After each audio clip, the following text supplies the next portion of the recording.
Hello, my name is Clint Maddox. I'm an instructor here at Oregon State University, teaching a class on cool season turfgrass diseases and suppression using fungicides. For this class, we're going to be using an online tool called Canvas.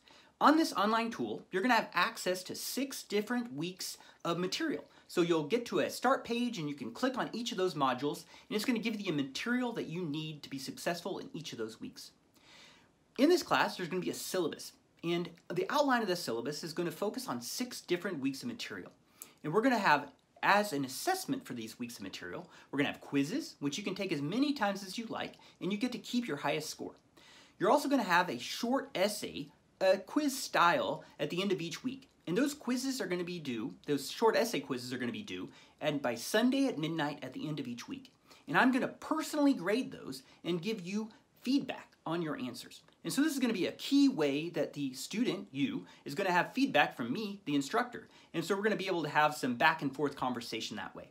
There's also going to be an opportunity for you to reach out by email or even to set up a Zoom call so that we can have a one-on-one conversation about the course material if you have any questions.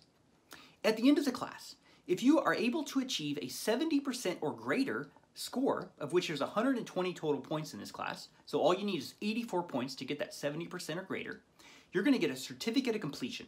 And so that'll be a good goal for you in this class.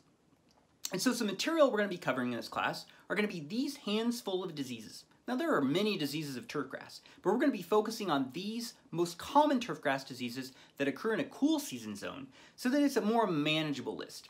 And we're going to be breaking this list into 3 main categories. We're going to be talking about them as fungal diseases of foliage, and so these are going to be turfgrass diseases that affect the foliar component of the turfgrass. We're going to be talking about the diseases that affect primarily roots and also fairy rings, which fairy rings are always a fun topic.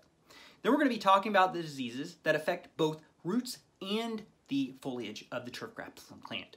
And so by breaking down that list of diseases into 3 components, it's going to be a little bit more manageable. And so if you are able to focus in that way, you'll be able to get a little more out of the class. And so we're going to be breaking down and to talk about signs and symptoms of diseases. We're going to be talking about disease cycles, disease triangles. We're going to be talking about, in great detail, all the ways of managing diseases using cultural practices. In addition to that, we're going to be talking about fungicides. And we're going to dive into each of the fungicide modes of actions, how these fungicides are able to actually affect the fungi. So when you apply a fungicide out on your turfgrass stand, what exactly is happening between the fungi and the fungicide? And so that's going to be something that I have a lot of interest in, and hopefully you'll have a lot of interest in too. We're going to be talking about how turfgrass fungicides either enter or don't enter the plant. That's called phytomobility. We're also going to be talking about how to choose a proper fungicide. And the way we do that is looking at how the fungicides are efficacious against turfgrass diseases. And so you're going to be building turfgrass maintenance plans using fungicide data in order to know which fungicides to apply in order to suppress the disease or diseases of interest for your site. So with that, that's a lot of material we're going to be covering in this class of cool season turfgrass diseases and suppression using fungicides.